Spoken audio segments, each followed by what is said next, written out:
Shalom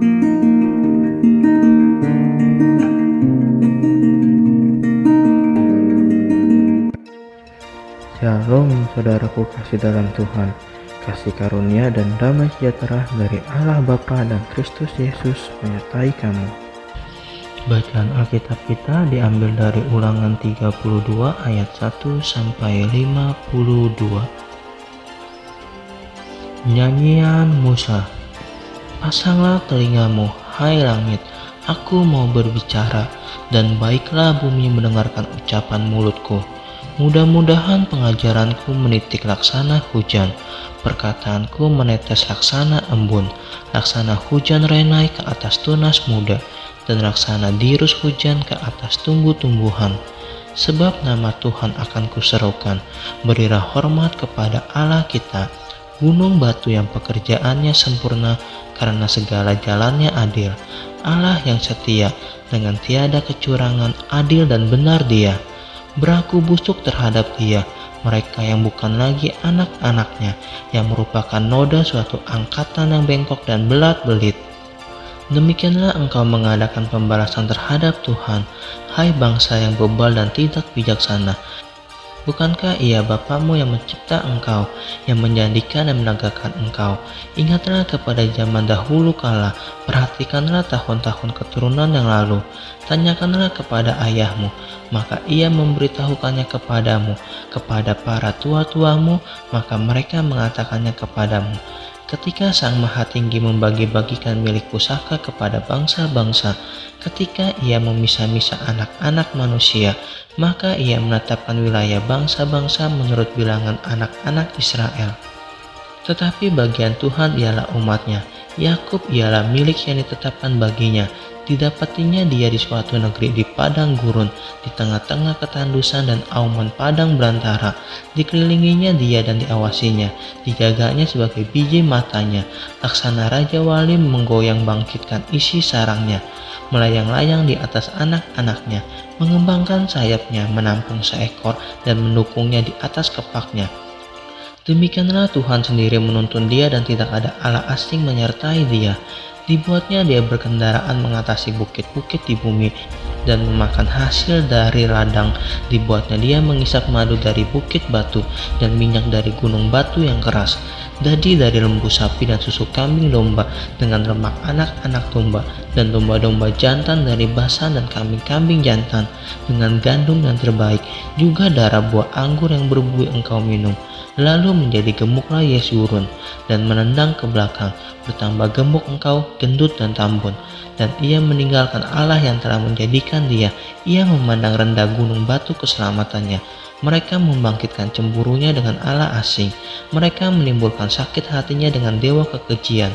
Mereka mempersembahkan korban kepada roh-roh jahat yang bukan Allah, kepada Allah yang tidak mereka kenal, Allah baru yang belum lama timbul, yang kepadanya nenek moyangmu tidak gentar. Gunung batu yang memperanakan engkau telah kau lalaikan, dan telah kau lupakan Allah yang melahirkan engkau.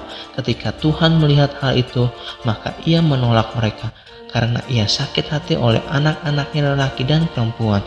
Ia berfirman, aku hendak menyembunyikan wajahku terhadap mereka, dan melihat bagaimana kesudahan mereka, sebab mereka itu suatu angkatan yang bengkok, anak-anak yang tidak mempunyai kesetiaan. Mereka membangkitkan cemburuku dengan yang bukan Allah. Mereka menimbulkan sakit hatiku dengan berhala mereka.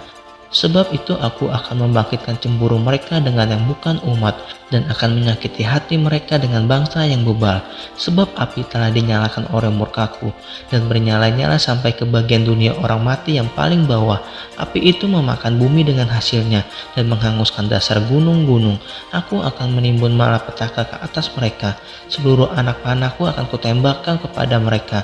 Apabila mereka sudah lemas karena lapar dan merana oleh demam yang membara, dan oleh penyakit sampar, maka aku akan melepaskan taring binatang buas kepada mereka, dengan racun binatang yang menjalar dalam debu. Padang di luar rumah dan kengerian di dalam kamar akan melenyapkan teruna maupun darah, anak menyusu serta orang ubanan. Seharusnya aku berfirman, aku meniupkan mereka, melenyapkan ingatan kepada mereka dari antara manusia, tetapi aku khawatir disakiti hatiku oleh musuh. Jangan-jangan lawan mereka salah mengerti. Jangan-jangan mereka berkata, tangan kami jaya, bukanlah Tuhan yang melakukan semuanya ini. Sebab mereka itu suatu bangsa yang tidak punya pertimbangan dan tidak ada pengertian pada mereka. Sekiranya mereka bijaksana, tentulah mereka mengerti hal ini dan memperhatikan kesudahan mereka. Bagaimana mungkin satu orang dapat mengejar 1.000 orang dan 2 orang dapat membuat lari 10.000 orang, kalau tidak gunung batu mereka telah menjual mereka dan Tuhan telah menyerahkan mereka. Sebab bukanlah seperti gunung batu kita, gunung batu orang-orang itu musuh kita boleh menjadi hakim. Sesungguhnya pohon anggur mereka berasal dari pohon anggur Sodom dan dari kebun-kebun Gomora. Buah anggur mereka adalah buah anggur yang beracun, pahit gugusan-gugusannya. Air anggur mereka adalah racun ular dan bisa ular tedung yang keras ganas. Bukankah hal itu tersimpan padaku termaterai dalam pembendaharaanku? Hakulah dendam dan pembalasan pada waktu kaki mereka goyang, sebab hari bencana bagi mereka telah dekat. Akan segera datang apa yang telah disediakan bagi mereka, sebab Tuhan akan memberi keadilan kepada umatnya dan akan merasa sayang kepada hamba-hambanya. Apabila dilihatnya bahwa kekuatan mereka sudah lenyap dan baik hamba maupun orang merdeka sudah tiada, maka ia akan berfirman, di manakah Allah mereka, gunung batu tempat mereka berlindung, yang memakan lemak dari korban sembelihan mereka, meminum anggur dari korban curahan mereka. Biarlah mereka bangkit untuk menolong kamu sehingga kamu mendapat perlindungan. Lihatlah sekarang bahwa akulah dia, tidak ada Allah kecuali aku. Akulah yang mematikan dan yang menghidupkan. Aku telah meremukkan tetapi akulah yang menyembuhkan. Dan seorang pun tidak ada yang dapat melepaskan dari tanganku. Sesungguhnya aku mengangkat tanganku ke langit dan berfirman, demi aku yang hidup selama-lamanya. Apabila aku mengasah pedangku yang berkilat-kilat dan tanganmu memegang penghukuman, maka aku membalas dendam kepada lawanku dan mengadakan pembalasan kepada yang membenci aku. Aku akan memabukkan anak panahku dengan darah dan pedangku akan memakan daging. Darah orang-orang yang mati tertikam dan orang-orang yang tertawan dari kepala-kepala musuh yang berambut panjang.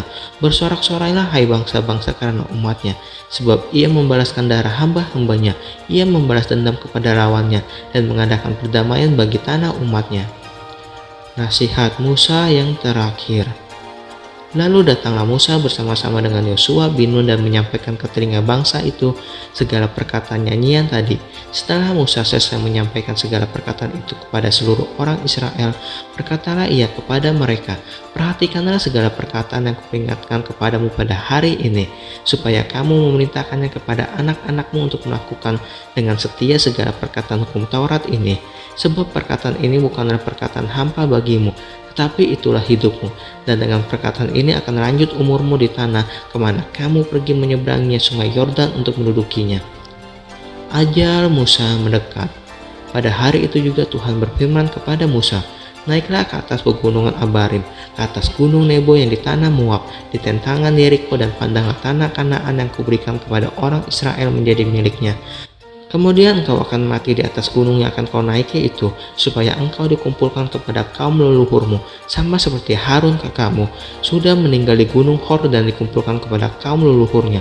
Oleh sebab kamu telah berubah setia terhadap aku di tengah-tengah orang Israel, dekat mata air Meriba di Kades di padang gurun Zin, dan oleh sebab kamu tidak menghormati kekudusanku di tengah-tengah orang Israel, engkau boleh melihat negeri itu terbentang di depanmu, tetapi tidak boleh masuk ke sana, ke negeri yang kuberikan kepada orang Israel.